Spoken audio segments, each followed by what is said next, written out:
नमस्कार दोस्तों, स्वागत है आपका हमारे चैनल टेल्स बाय यशु पर।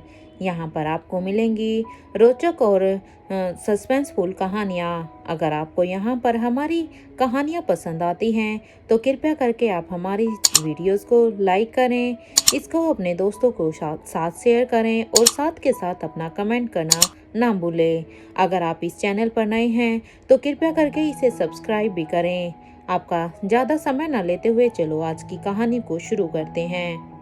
पिछले एपिसोड में हमने देखा कि राजीव गुलेरिया का जब वहां पर उसका वो खास आदमी फोन नहीं उठाता तो वो उसी बिल्डिंग में आ जाता है जहां पर उसने अपने उस खास आदमी को वहां पर आयशा मारवा को किडनैप कर रखने के लिए बोला था। जब वो वहां पर आता है तो उसके सारे ही फाइटर वहां पर मर चुके थे। वो जल्दी से अपने रूम की तरफ अपने कदम बढ़ा देता है और वो कुछ ही देर के बाद अब अपने रूम में चला जाता है तो वो देखता है कि उसका खास आदमी वहां पर है ही नहीं। राजीव गुलेरिया ने जब अपने खास आदमी को वहां पर नहीं देखा तो वो हैरान हो जाता है, क्योंकि उसे उम्मीद थी कि उसका खास आदमी उसे यहीं पर ही मिलेगा। क्योंकि राजीव गुलेरिया कितनी ही देर पहले से ही कितनी ही बार उसे कॉल कर चुका था अपने उस खास आदमी को, लेकिन उसका खास आदमी उस कॉल को उठा ही नहीं रहा था। इसलिए अब राजीव गुलेरिया अपने गुस्से से पूरी तरह से भर चुका था कि आखिर वो कहाँ मर गया जो उसके किसी भी फोन का जवाब नहीं दे रहा। क्योंकि आज से पहले तो उसने कभी ये गुस्ताखी नहीं की थी, तो आखिर आज ऐसा क्या हुआ है। इतने गुस्से में ही तिमतिमाते हुए ही राजीव गुलेरिया उस बिल्डिंग के अंदर आया था। अब राजीव गुलेरिया जल्दी से अपने रूम में लगी हुई स्क्रीन को ऑन कर देता है ताकि वो वहां पर क्या हुआ है और क्या हो रहा है उसकी सारी ही सिचुएशन खुद ही पता कर सके। जब राजीव गुलेरिया अपनी स्क्रीन को ऑन करता है तो वो पूरी ही बिल्डिंग को बड़े ही ध्यान से देखने लगता है, क्योंकि उसके वहां पर उस बिल्डिंग में लगे हुए सारे ही कैमरों का एक्सेस उस स्क्रीन में था, जिससे वो अच्छे से देख पा रहा था हर उस बिल्डिंग के हर एक कोने को। जब राजीव गुलेरिया वहां पर हर बिल्डिंग के एक एक कोने को उन कैमरों से चेक कर रहा था अपने रूम में बैठ के, तब उसकी नजर टेरेस पर छुपे हुए अपने उस खास आदमी पर जाती है, जिसे खुद राजीव गुलेरिया भी ढूंढ रहा था। उसके साथ साथ उसकी नजर उन 4 लोगों को पर भी जाती है जो उसके साथ ही छिपे हुए थे, जिन्हें राजीव गुलेरिया ने यहाँ पर उस फाइट को करने के लिए भेजा था, और उन्होंने ही उन 4 आदमियों को बचाया भी था। अपने आदमियों का वहां पर छुपा हुआ देखकर अब तो राजीव गुलेरिया को और भी बहुत ही ज्यादा गुस्सा आ रहा था कि वो आखिर वहां पर छत पर क्या कर रहे हैं। अब तक उन्होंने इस काम को अंजाम नहीं दिया और आखिर यहाँ पर हुआ क्या है। अपने आदमियों का जब उस राजीव गुलेरिया उन 5 को वहां पर छत पर देखता है तो उसे साफ साफ दिखाई दे रहा था कि वो बहुत ही ज्यादा डरे हुए थे। वो वहां पर डर कर छिपे हुए थे ताकि उन्हें वहां पर कोई भी ना देख सके। हालांकि राजीव गुलेरिया ये नहीं चाहते थे कि एक्चुअल में ये डर था किस चीज का। अपने आदमियों का ये डर देखकर तो अब राजीव गुलेरिया को इस वक्त हैरानी और गुस्सा दोनों ही आ रहे थे, क्योंकि वो हैरान इसलिए था कि आखिर उसके आदमियों को ऐसा क्या हुआ है जो वो वहां पर छिपकर बैठे हुए हैं। क्योंकि आज से पहले तो कभी भी ऐसा नहीं हुआ कि वो किसी भी चीज से डरकर ऐसे छिपे हों। तो आखिर आज यहाँ पर ऐसा क्या आ गया कि वो जो ऐसे अपनी जान को बचाकर वहां पर छिपे हुए हैं। राजीव गुलेरिया ने कभी अपने उन आदमियों से ये उम्मीद नहीं की थी कि वो ऐसे डरकर छिप जाएंगे, और गुस्सा उसे इस बात पर आ रहा था कि एक तो शायद उन्होंने उसके दिए हुए काम को पूरा नहीं किया था, और ऊपर से जब वो इतने बार कॉल कर चुके हैं तो उन्होंने कॉल क्यों नहीं उठाया। राजीव गुलेरिया अभी इन्हीं 2 बातों में ही कंफ्यूज था यहाँ पर हुआ क्या है, जिससे उसे कुछ आदमी तो मारे ही गए थे, लेकिन कुछ इस तरह से डरकर छुपकर बैठे थे, इसीलिए वो उसका गुस्सा बिल्कुल ही अपने चरम पर था। राजीव गुलेरिया इस बात से अभी भी अनजान था कि उसके आदमी उसके दुश्मनों से नहीं डर रहे थे, बल्कि वो खुद राजीव गुलेरिया से छुपकर बैठे थे। क्योंकि राजीव गुलेरिया को अभी तक इस बात का आभास नहीं था कि उसके आदमी किसी और से नहीं बल्कि खुद उसी से ही डरे हुए हैं, क्योंकि उनके हाथों से आज इतनी बड़ी गलती हो गई है कि अगर उस बात का पता खुद राजी को लगता है तो शायद वो उन्हें जिंदा नहीं छोड़ेंगे। राजीव गुलेरिया अब तेज कदमों से टेरेस की तरफ भागता है और कुछ ही देर में अब वो टेरेस पर पहुंच जाता है। जब राजीव गुलेरिया टेरेस तक पहुंचता है तो अब वो पासवर्ड डालता है, तो ये दरवाजा जो टेरेस के ऊपर लगा हुआ था वो अब अपने आप ही उस पासवर्ड को डालने के बाद खुल जाता है। दरवाजे के खुलने के बाद अब राजीव गुलेरिया अपने तेज कदमों से उनके पास जाते हुए कहता है, तुम्हारा फोन कहाँ है और तुम मेरा फोन क्यों नहीं उठा रहे थे। अपने बॉस की अचानक से ये आवाज़ सुनकर तो वो सारे ही अब एकदम से चौंक जाते हैं, क्योंकि उन्होंने तो ये उम्मीद भी नहीं की थी कि उनका बॉस खुद उनके पास ही ऐसे खड़ा हो जाएगा, और वो भी उनके सिर पर। वो चारों ही आदमी जो उसके खास आदमी के अंडर काम करते थे, वो चारों ही जब पीछे की तरफ देखते हैं तो वो एकदम से घबरा जाते हैं, क्योंकि उन्हें वहां पर उनका जो रियल बॉस है वो दिखाई देता है। हालांकि वो उसे नहीं जानते थे, क्योंकि राजीव गुलेरिया यहाँ पर खुद अपना एक मास्क लगाकर यहाँ पर आया था। वो ऐसे ही अपने ओरिजिनल फेस के साथ उनके सामने नहीं आया था। और दूसरा, जब उस राजीव गुलेरिया ने यह बात की थी तो वो उसकी ओरिजिनल वॉइस नहीं बल्कि ये एक AI जनरेटेड वॉइस से बात की थी, ताकि उसे उसके खास आदमी के अलावा कोई और भी ना पहचान सके। राजीव गुलेरिया को वहां पर खड़ा हुआ देखकर वो पांचों अब एकदम से ही बिल्कुल ही डर जाते हैं, क्योंकि वो पहले ही बहुत ही डरे हुए थे, और सामने उस आदमी को देखकर तो वो अब और भी डर जाते हैं। उस राजीव गुलेरिया का वो खास आदमी अब अपने उन चारों ही आदमियों को कहता है कि तुम अब सब निकलो यहाँ से, क्योंकि अब वो ये जान गया था कि उसके बॉस के सामने अब उसे इनको भेजना ही सही रहेगा। इसलिए वो अब अपने उन्हीं चारों आदमियों को वहां से भेज देता है, क्योंकि वो चारों ही आदमी यहाँ पर राजीव गुलेरिया के खास आदमी के अंडर काम करते थे। राजीव गुलेरिया का वो खास आदमी उन्हें वहां से भेज देता है ताकि कोई भी उन दोनों के बीच में हो रही बातों को ना पता लगा सके। अपने बॉस की ये बात सुनकर अब वो चारों आदमी भी अब अपने सिर हाँ में हिला देते हैं, और वो भी यहाँ से जल्दी ही निकल जाते हैं, क्योंकि वो भी बस इसी पल का ही इंतजार कर रहे थे कि वो कब यहाँ से निकले, क्योंकि वो बस अपने बॉस की वजह से ही यहाँ पर छिपे हुए थे। और हालांकि वो अपने रियल बॉस को नहीं जानते थे, इसलिए वो भी अब यहाँ से चुपचाप निकल जाते हैं। हालांकि डर उनके चेहरे पर साफ साफ दिखाई दे रहा था। चारों के निकल जाने के बाद अब राजीव गुलेरिया अपने चेहरे से अपना मास्क हटाता है। जब वो अपने चेहरे से मास्क हटाता है तो उसका आदमी उसके चेहरे पर साफ साफ बहुत ही सारा गुस्सा देख पा रहा था, जिससे वो उसके खास आदमी की हालत अब और भी खराब होती जा रही थी। उसे आज यकीन नहीं हो रहा था कि आज के दिन वो इस दुनिया में जिंदा बचेगा भी या नहीं।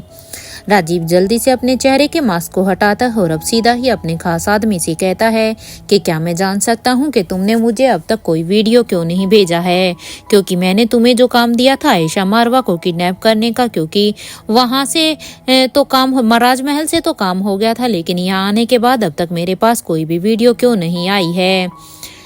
यहाँ क्या हुआ है ऐसा जो तुमने अब तक उस काम को किया नहीं है? इतनी ज्यादा गुस्ताखी तुम कैसे कर सकते हो? क्या मुझे तुमने बताया है यहाँ कौन आया था जिसने हमारे फाइटर्स की ऐसी हालत की है? क्योंकि यहाँ का नजारा देखकर तो मुझे बस कुछ और ही लग रहा है। क्या तुम मुझे सच सच बताओगे?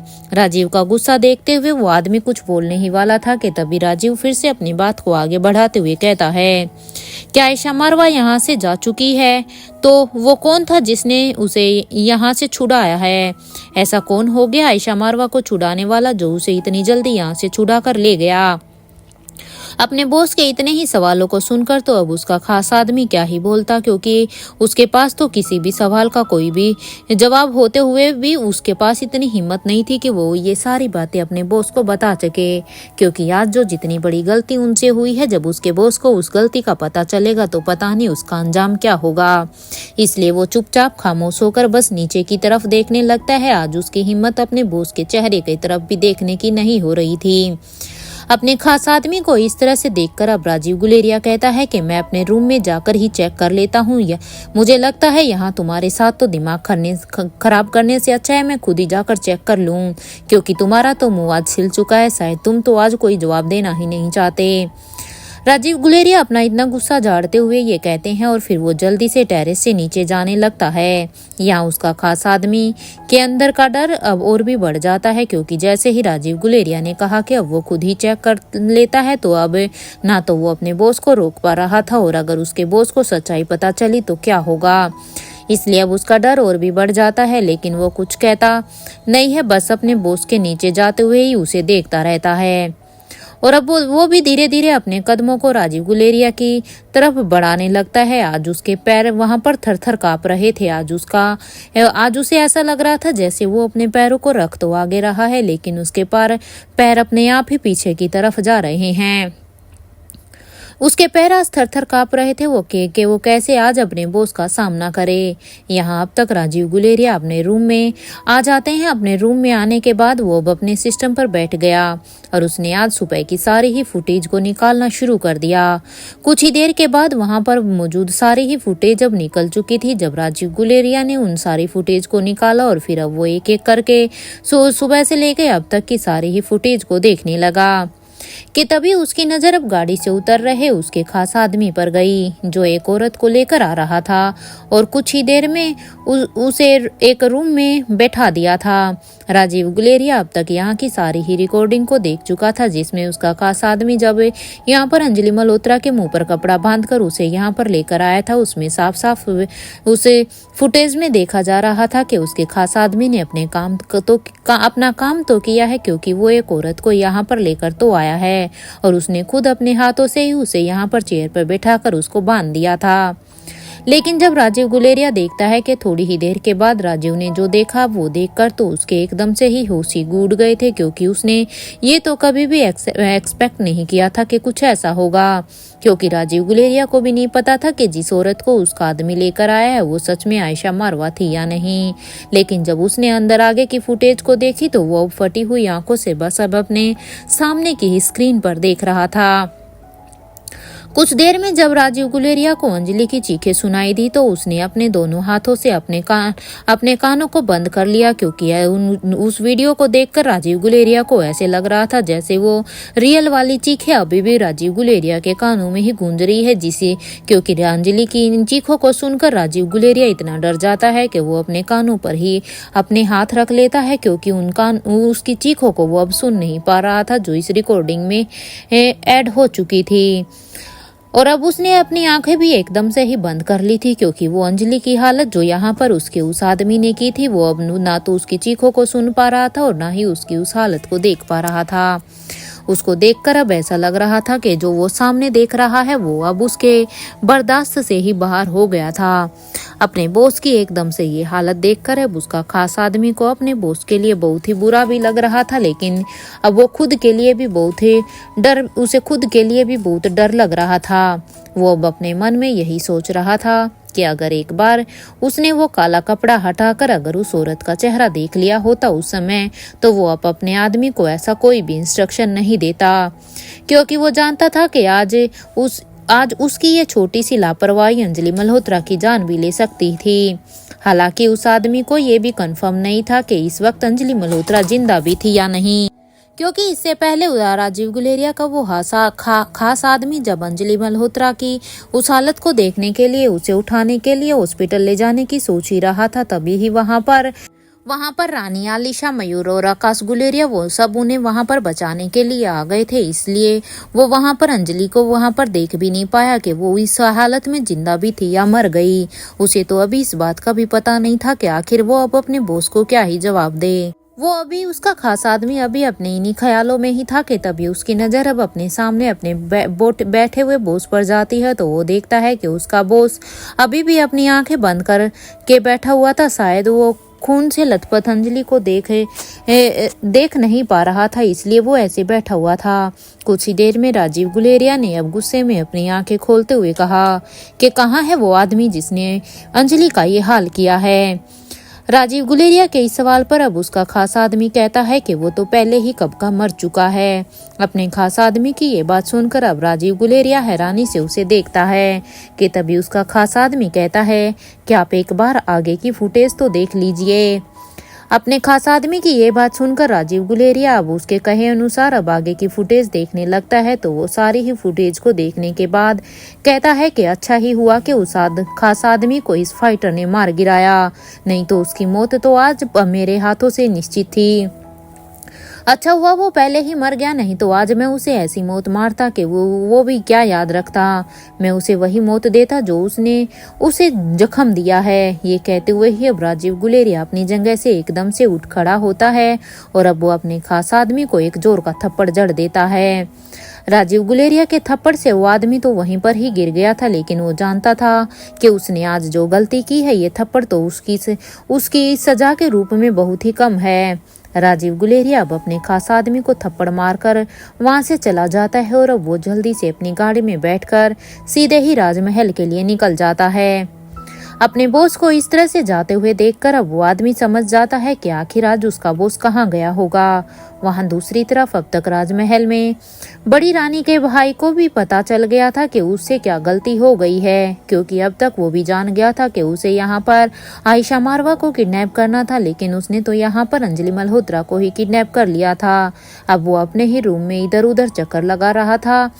वो भी अभी उसके चेहरे पर भी परेशानी साफ साफ झलक रही थी। उसे भी आज शायद अपनी गलती का आभास अच्छी तरह से हो रहा था। उसके चेहरे पर परेशानी साफ साफ देखी जा रही थी, क्योंकि वो जानता था कि आज उसने कितनी बड़ी गलती कर दी थी।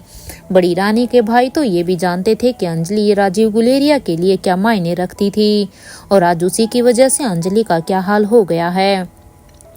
बड़ी रानी का भाई आज तक कभी भी इस बात को डाइजेस्ट कर ही नहीं पाए थे कि अंजलि जैसी लड़की कभी किसी को धोखा भी दे सकती है। बड़ी रानी के भाई जानते थे कि जब राजीव गुलेरिया यहाँ आया था तो वो कितना उदास रहता था अपनी अंजलि को याद करके। वो पूरा दिन अपने काम में ही लगा रहता था और किसी से उस समय बात भी नहीं करता था। बड़ी रानी के भाई अभी यही ही सोच रहे थे कि आखिर वो राजीव गुलेरिया से क्या कहेंगे, अब वो उनका सामना कैसे करेंगे, वो उसे कैसे समझाएंगे, और कैसे वो जानते थे कि आज जो उन्होंने किया है वो माफ़ी के लायक है भी या नहीं, क्योंकि आज वो अपने आप में इन्हीं सवालों में घिरे हुए थे कि जब राजीव गुलेरिया का उससे सामना होगा तो वो उसे क्या ही कहेंगे। यहाँ एक तरफ अपने राजमहल में बड़ी रानी का भाई परेशानी में इधर उधर घूम रहा था, तो वहीं दूसरी तरफ स्वाति मल्होत्रा की गुफा में अब तक गरुड़ ने उन्हें सब कुछ वहां पर आकर बता दिया था। स्वाति सुबह से ही रोहित के आने का यहाँ पर वेट कर रही थी, क्योंकि आज सुबह रोहित को यहाँ अपने महल से निकलकर यहाँ पर स्वाति मल्होत्रा के पास अपनी ट्रेनिंग के लिए जाना था, लेकिन रोहित आज शाम होते हो गई थी, लेकिन अभी तक वहां नहीं आया था। जब रोहित वहां नहीं आया था तो स्वाति मल्होत्रा ने गरुड़ को रोहित पर नजर रखने के लिए कहा था। गरुड़ ने भी स्वाति के दिए हुए इंस्ट्रक्शन को अच्छे से पूरा किया था, इसलिए गरुड़ ने स्वाति मल्होत्रा को वहां पर जो भी कुछ हुआ वो सब सच बता दिया था। अंजलि मल्होत्रा और आयशा मारवा की किडनैपिंग से लेकर अंजलि मल्होत्रा का ऑपरेशन करने तक हर एक बात गरुड़ अब स्वाति मल्होत्रा को पूरी डिटेल में बता चुका था। अब तक स्वाति मल्होत्रा को वहां पर हुए हर एक इंसिडेंट का पता चल चुका था।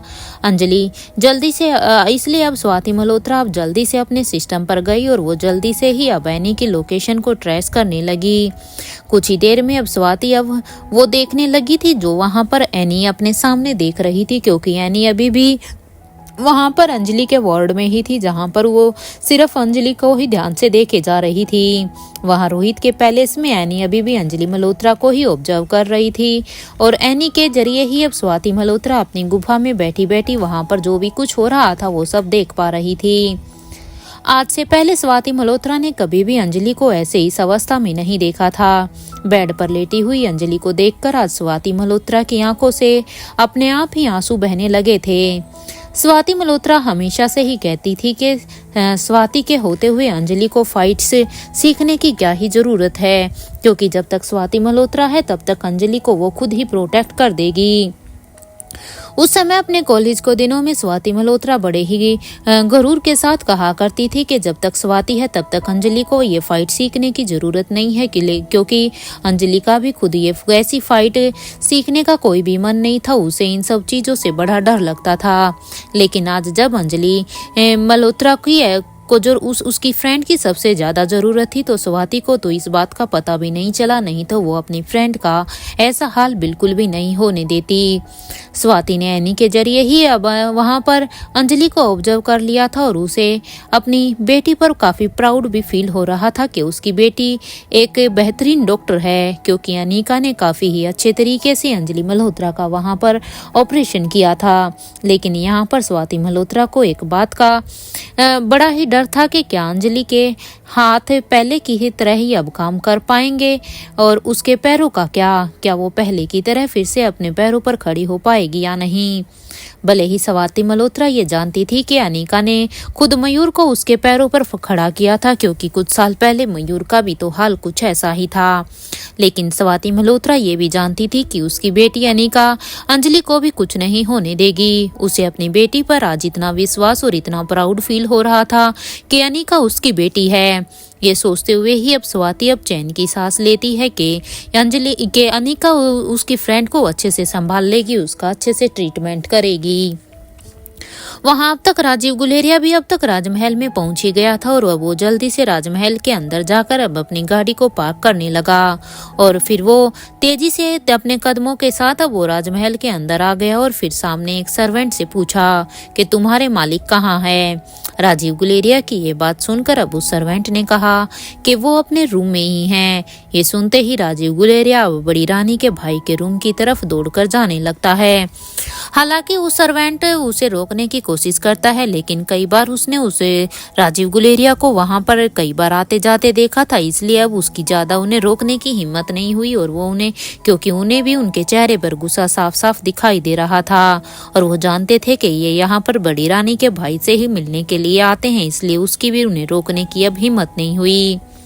राजीव गुलेरिया अब वहां पर उसके कमरे की तरफ दौड़ जाते हैं और वहां पहुंचकर जब वो उसके कमरे को नॉक करने लगता है, जब कुछ ही देर के बाद अब दरवाजा खुला तो राजीव गुलेरिया ने बड़ी रानी के भाई के मुंह पर एक इतनी जोर का पंच मार दिया जिससे बड़ी रानी का भाई अपना बैलेंस खोकर एकदम से ही वो जमीन पर ही गिर जाता है। और यहाँ राजीव गुलेरिया अब उस रूम में आने के बाद दरवाजे को गुस्से से बंद कर देता है और फिर वो लगातार अब बड़ी रानी के भाई को वहीं पर ही मारना शुरू कर देता है, क्योंकि आज राजीव गुलेरिया का गुस्सा उसकी चरम सीमा पर था। राजीव गुलेरिया अब बड़ी रानी के भाई को मारते हुए ही अब कहता है कि क्या तुम अंधे थे? क्या तुम्हें उस समय कुछ भी दिखाई नहीं दे रहा था?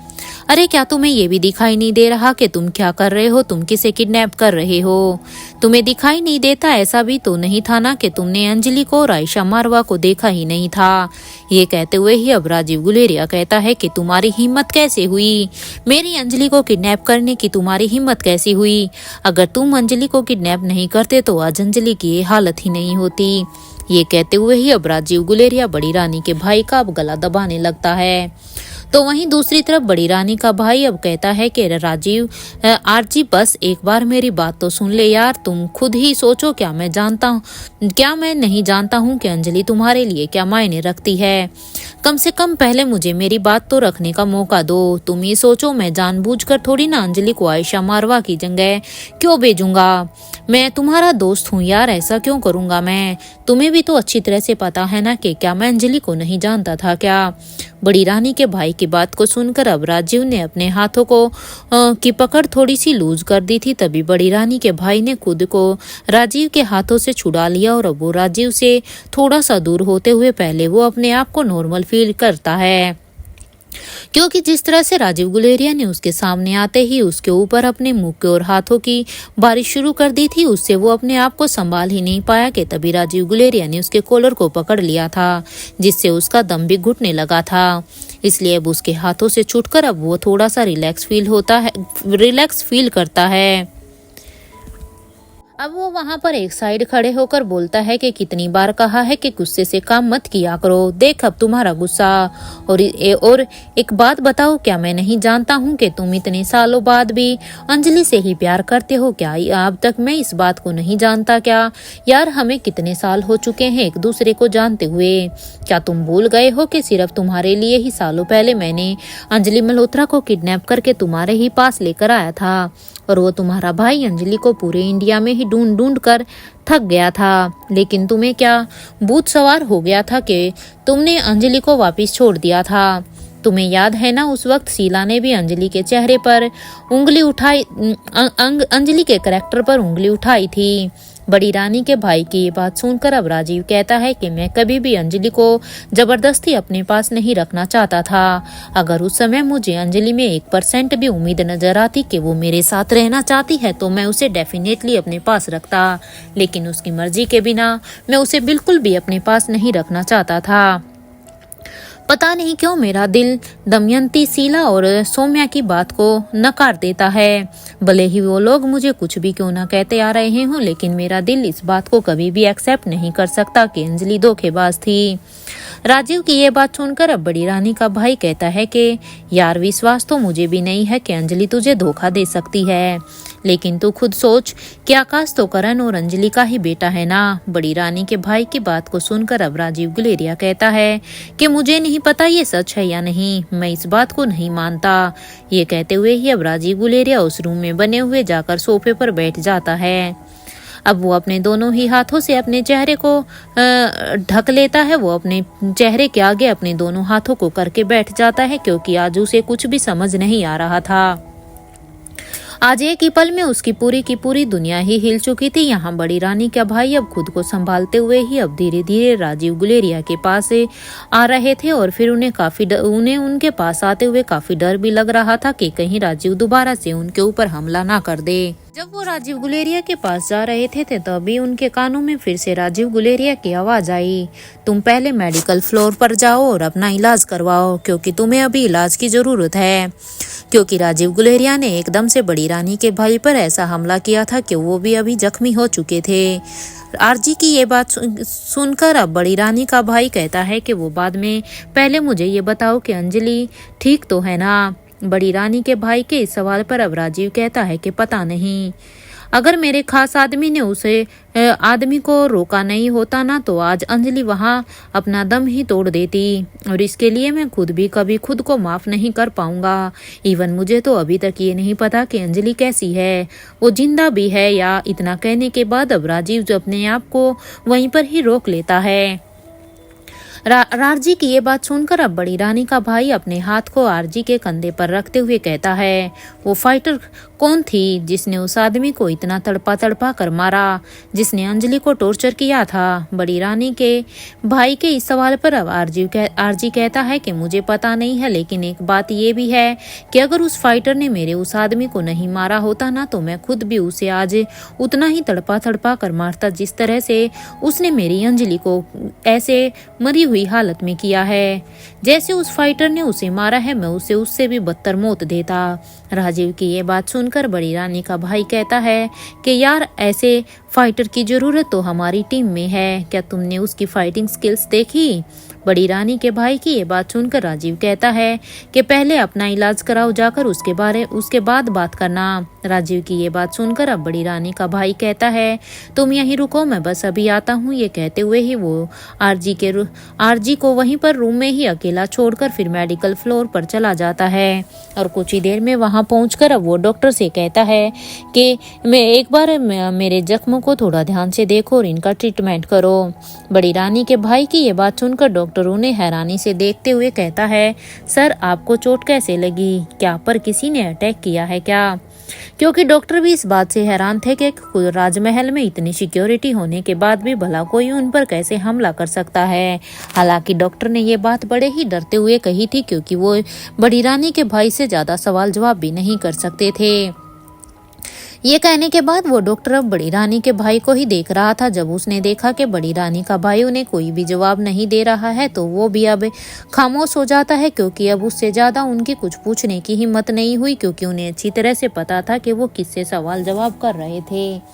अब वो जल्दी से बड़ी रानी के भाई के सिर पर अब बैंडेज लगा देता है, और फिर वो उनकी पूरी ही बॉडी को एग्जामिन करने के बाद अब डॉक्टर कहता है, बाहर तो ऐसी कोई इंजरी नहीं दिख रही है, मैं इंटरनली चेक कर लेता हूँ और फिर मैं आपको पेन किलर का एक इंजेक्शन दे देता हूँ ताकि आपको ज़्यादा पेन ना हो। डॉक्टर ये बोलकर बड़ी रानी के भाई को जहाँ चोट लगी थी वो वहाँ एक्सरे निकाल कर चेक करने लगता है। एक पूरी ही तरह से चेकअप करने के बाद अब डॉक्टर कहता है कि आपको इंटरनली कोई इंजरी नहीं हुई है। ये कहते हुए ही अब वो डॉक्टर बड़ी रानी के भाई को एक पेन किलर का इंजेक्शन भी लगा देता है, जिससे कुछ ही देर में बड़ी रानी के भाई को वहीं पर ही नींद आ जाती है। यहाँ बड़ी रानी के भाई के रूम में आज आरजी की आंखों से नींद एकदम से ही गायब थी, क्योंकि अब तो उसका सिर फटा हुआ जा रहा था। उसकी आंखें आज बंद होने का भी नाम नहीं ले रही थी। एक पल के लिए तो उसे लग रहा था कि क्या वो करण को फोन करके पूछे कि क्या उसे पता है कि इस वक्त अंजलि कहाँ है।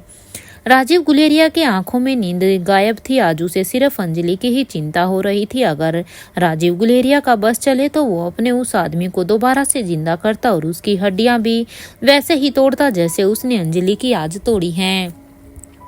उस रूम में बने बेड पर अब राजीव अपने करवटें बदल रहा था और वो जब आंखें बंद करके सोने की कोशिश करता है तभी उसकी आंखों के सामने अंजलि की का वही खून से लथपथ शरीर उसके सामने आ जाता और फिर से वो चौंक कर वहीं पर उठकर ही बैठ जाता। उसके दिमाग में यही सोच थी कि अंजलि ठीक भी होगी या नहीं, क्योंकि अब तक तो राजीव गुलेरिया को अंजलि की हालत के बारे में भी नहीं पता था, क्योंकि जिस तरह से अंजलि मल्होत्रा खून से लथपथ थी उसको देखकर तो कोई भी अनुमान नहीं लगाया जा सकता था। लेकिन वो कहाँ होगी और किस हाल में होगी, राजीव गुलेरिया अभी भी यही सोच रहा था। मुझे कैसे पता चलेगा कि वो कहाँ है, कैसी है? जब तक मुझे उसके बारे में खबर नहीं होगी तब तक शायद मेरे मन को शांति नहीं मिलेगी।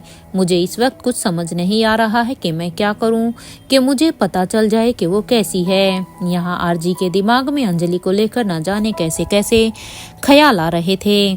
तो वहीं दूसरी तरफ बूढ़े किंग के पैलेस में वो फाइटर अब टॉप फ्लोर की तरफ जा रहे थे।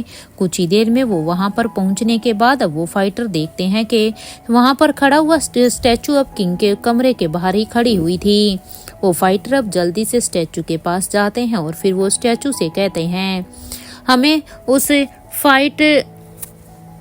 उस फाइट में उतरने की जरूरत ही नहीं पड़ी, क्योंकि अनिका मैडम ने तो सावित्री और अब्दुल के साथ सब कुछ वहां पर संभाल लिया था और आयशा मैडम को बचाकर वो युवराज को के पैलेस की तरफ उन्हें लेकर चली गई थी।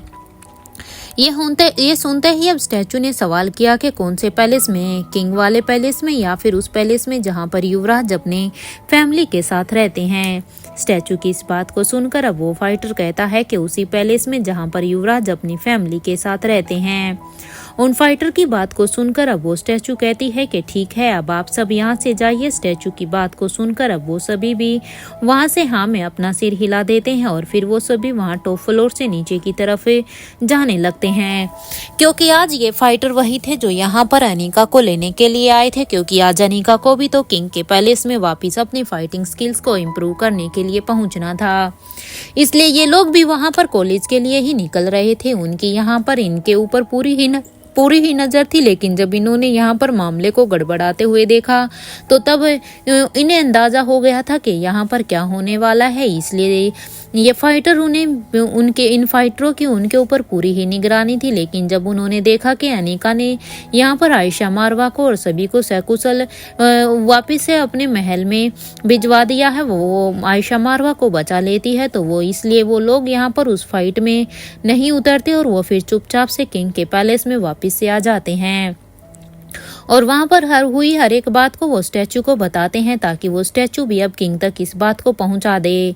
यहाँ सारी ही बातों को जानने के बाद अब वो स्टैचू किंग के रूम में जाकर देखती है तो किंग पक्षी से बात कर रहे थे। ये देखकर अब स्टैचू थोड़ी देर तक तो वहीं खड़ी रहती है। जब वो देखती है किंग ने अपनी बात को उस पक्षी के साथ पूरा कर लिया था, तो अब वो किंग के पास जाकर कहती है किंग, अनिका मैडम ने हमारी क्वीन को अच्छी तरह से बचा लिया है और हमारी मैडम पूरी तरह से सुरक्षित हैं। ये कहते हुए ही स्टैचू अब किंग से पूछती है कि अनिका मैडम अब यहाँ पर कब आएंगी।